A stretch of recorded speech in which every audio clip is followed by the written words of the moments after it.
Yo, what's good? Just wanted to do a video about Michael Jackson, R. Kelly, and the fallout of all the allegations and everything that's coming out, and doesn't seem to be stopping anytime soon. I think that most people will make judgments and pay attention to the observation they have based on the experiences they've had. I think that it depends on where you go.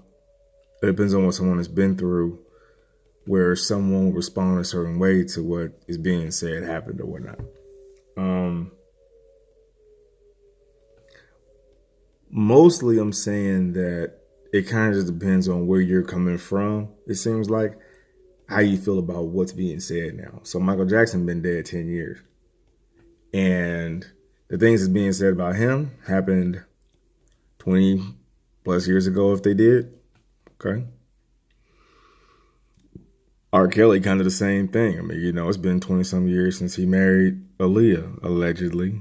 If you believe the court document for Cook County or whatever it was for Chicago. And it was married, man, And I understand loving somebody's music. I mean, I was born in the 70s. I'm as big I wouldn't say as big, but I'm definitely a fan of the music of Michael Jackson and R. Kelly. Definitely. I mean, Michael Jackson was my entire life. And R. Kelly kind of came toward the middle, late 80s, early 90s, somewhere in there. Of course, the 90s was hot for R. Kelly. Love the music. I mean, I still love the music. I mean, what I'm saying? I haven't heard one song yet said, bend a little boy over or, hey, let's go get some teenage girls. I ain't heard a song say that yet by either one of them, which, of course, would have been obvious and nobody would support that. Most people wouldn't support that.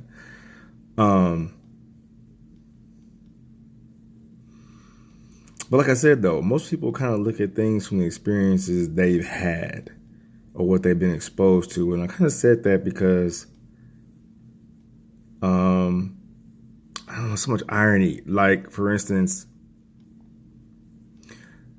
Michael Jackson being raised a Jehovah's Witness.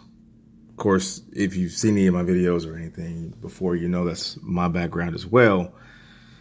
And, his not having a childhood. No, I'm not an international superstar, but I didn't have a childhood, traditionally speaking, by any stretch either. So I kind of understand about having your childhood robbed. I don't know what happened with R. Kelly growing up. So I don't remember the show said he was molested or whatever growing up. You know what I'm saying? I mean, I don't think that has some kind of impact on how he views the opposite sex and himself and how he relates to them. I don't know.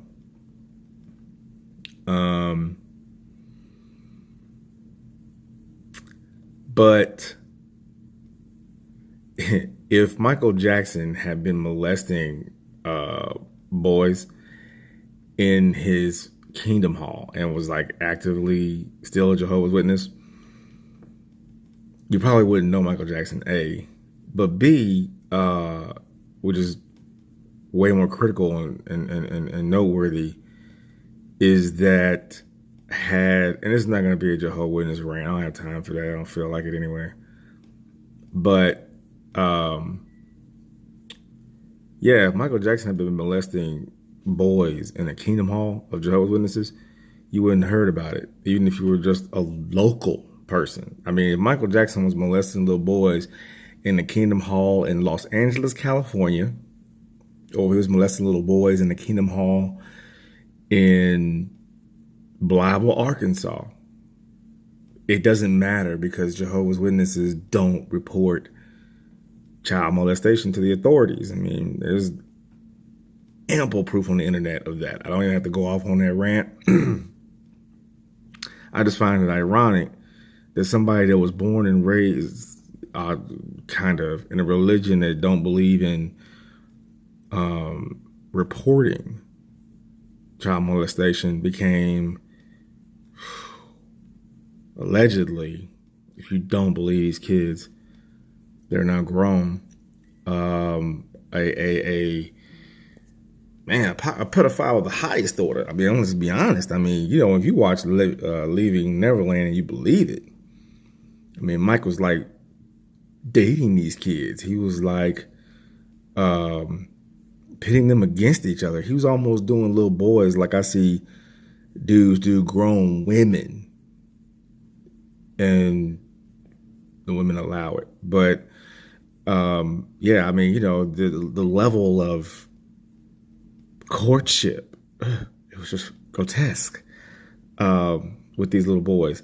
But I think the details with which the boys spoke is what really got me. And again, I got kind of tiptoed around a little bit, but again, I said, those kind of details, I think those kind of details, especially when they corroborate from different kids from different parts of the world and stuff, it's kind of like D.L. Hughley said one time, if one person say you're a crackhead, it's probably a lie, but if 2, 3, 4, 5, 6, 7, 8, or a billion start saying it, it might be true. You might be a crackhead.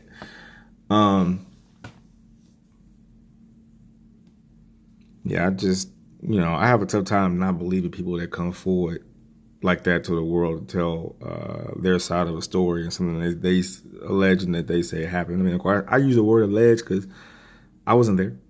It's not like, I was a witness to it, which ironically, that's the only way Jehovah's Witnesses actually care about if you were molested, if somebody actually witnessed it.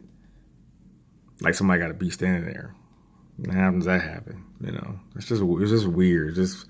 It makes me wonder what Michael Jackson might have experienced being raised as a witness, because, I mean, he got famous at such a young age. That's all he knew was kind of fame. He knew fame better than he knew being a witness, because he wasn't a witness like I was a witness. He wasn't a witness like no witnesses I know, because Michael Jackson, by the time he was 10, couldn't even knock on a door. And that's a big part of being a witness. So he wasn't a kid, couldn't be a kid. He wasn't even a witness kid. I don't even know what Michael Jackson's childhood could have enveloped as a, for a kid. You know what I'm saying? Like, he didn't have, like, I hate saying the word normalcy, because I am quite the rebel when it comes to our society in general and going with the flow and all that kind of stuff. I'm more about breaking the rules, you know what I'm saying? But Michael Jackson got famous about the same time in his life that something happened to me. And I don't want to exacerbate the severity of it. It wasn't, nobody penetrated me or whatever. But someone close to me did, let's just say, first introduced me to sex. And the reason I interject myself in that, again, like I said, I started this video 8.5 minutes ago. I mean, I really believe people are looking at this from the standpoint of where experiences they've had in life. Because I'm not saying that the boys for Michael Jackson or the girls for R. Kelly are absolutely right just because they're telling the story, because I can make up stories. It would make me right.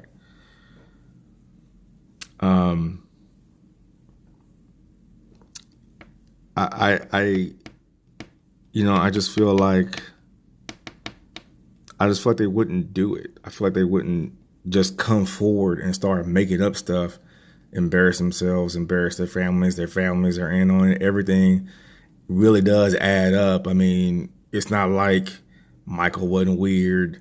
It's not like Michael wasn't not known for not having female relationships as an adult male, and you're the most famous man in the world. Even if you was gay, who would have gave a shit? If you was chemically castrated, I mean, you throw all that in, it's like, what does all that mean? I don't know. I'm not a doctor. But regardless of not having a childhood, regardless of how you was raised and all that kind of stuff, what your mommy and daddy did to you or whatever, parents are responsible for where their kids go, what their kids do when they're babies, when they're 7, stuff like that. And adults are always responsible for what they do. I mean, Michael Jackson, man, R. Kelly too. I mean, you can't absolve yourself just by fame. Fame doesn't absolve you of your rights, your responsibilities, your due process, uh, repercussions, consequences. I mean, we all got to live with them, right? I mean, we all do. But I just feel like this is one of those situations where you have fans and conspiracy theorists that might just be taking things a little bit too far and kind of running over all these victims in the process, man. It's like, yeah, I get what the white man has done. I'm not downplaying that at all. I get it's a struggle, you know what I'm saying, for black people in America. I get that. The white man has done black people, including my people, wrong hundreds of years. But that don't mean they got to set up R. Kelly and Michael Jackson with sexual molestation, and that's automatically what happened. I mean, I'm just saying that's not the default response I have. Is, oh man, they after our celebrities, man. Oh man, one person call you a crackhead is probably a lie, but if two or three call you a crackhead, you're probably a crackhead. I mean, I just really believe that, and I know folks will lie. I had folks lie on me. I've had folks lie on me, More than one person said I had a kid with them. DNA proved that was a lie. That's not funny. But I mean, yeah, I wish everybody would not necessarily take a side, but just come to a place where, like, I was quick to judge R. Kelly and stuff like that, man, because I got daughters, I have a son, and grandsons and a granddaughter, and man, just the thought, man, just what happened to me happening to any of my kids. I feel like Wade felt on leaving Neverland, having had a kid. It's like you want to kill somebody. But,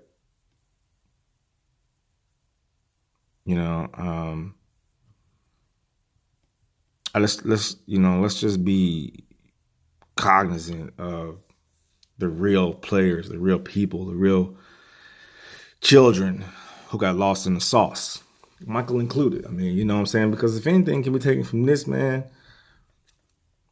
not, anybody's parent can raise them to be famous or, sing and dance in a group or whatever and hope that it turns out, like it did with Michael, which is like way bigger than anybody could have dreamed or whatever. But I mean,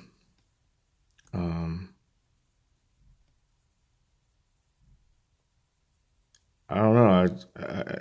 That whole, the way our whole system is set up, religion, politics, and business. I mean, everything I think right now is really being shook at its foundation and at its core. And that's a good thing. I think a lot of things need to be done very differently, you know. And it's funny how time and culture, they do play a factor in tradition and what's the norm, because I've said this before on Facebook that my great grandmother was probably 14, 15 years old when she married my great grandfather, who was probably around 20 or something like that, 20 something. And now R. Kelly, I'm against that. I wouldn't be here if it wasn't for that. But I think history is the reason we, don't want to don't want that to be our legacy as a society and as a culture, traumatizing children and expecting them to be productive members of the traumatized society that we're leaving behind. Yeah, so that's all, man. Just have some compassion and empathy for victims here. It's not up to you to ruin Michael Jackson or make Michael Jackson, or the same thing for R. Kelly. So their careers and their lives are theirs. They've lived, they've traveled, they've had success, they've done all that stuff. A lot of these victims are people that we would essentially consider nobodies. That they've had some success on their own. They still weren't the people that are being accused of hurting them. Where would they have gone? Could they have gone? Or would they had they not been hurt or traumatized. We'll never know. Maybe even higher, maybe worse. I mean, we don't know the ifs and the what ifs and whatever, but I just felt the need, man, because whether you're a fan or you appreciate somebody's art, it doesn't absolve them of what they did and what they do, the way they think, and yeah, man, just be aware, man. This thing is way bigger than this. I mean, you look at the Catholic Church. I don't know of a religion that probably doesn't have any sex abuse in it. I mean, god damn, nuns. I mean, nuns makes more sense than little altar boys. Though sexual assault and abuse is never okay.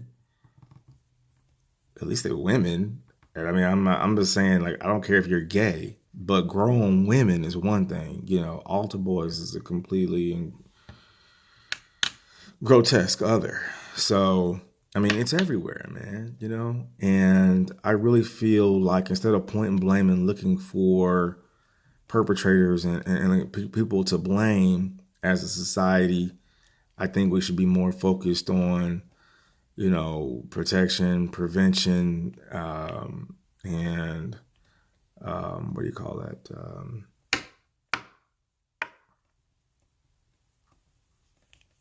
Just giving people a chance, man, to have a sense of normalcy when they've gone through something like that. Because they don't really know where to go. Lost. Don't know who to tell. Don't know who will believe them. Don't want to be chastised. Don't want to be made fun of, heckled, whatever. And, we live in a world that people have to be or are concerned about that. The repercussions for saying, hey, this happened to me. And this person that you love and adore and have all your life is the person that did it.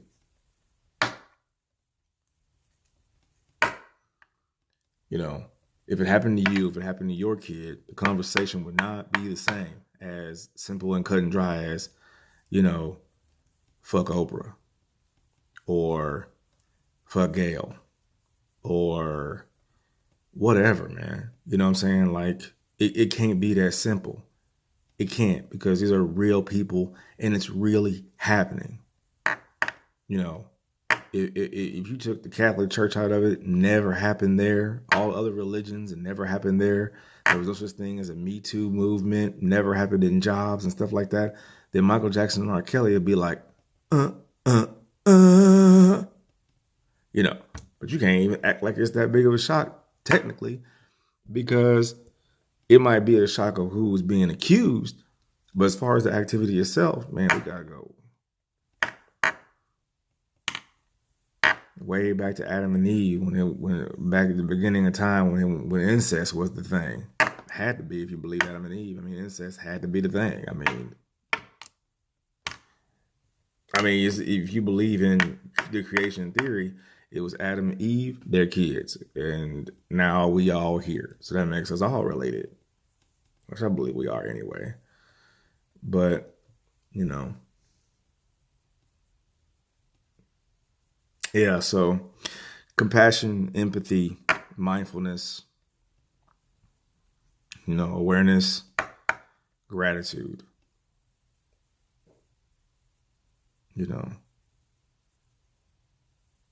but let's give these folks a chance, man, and love your kids, keep them close, protect them, and just keep in mind, man, there's people suffering out here that have never dealt with it. Maybe it's time for us as a society to be a little more kind to victims so that we can change the course of history.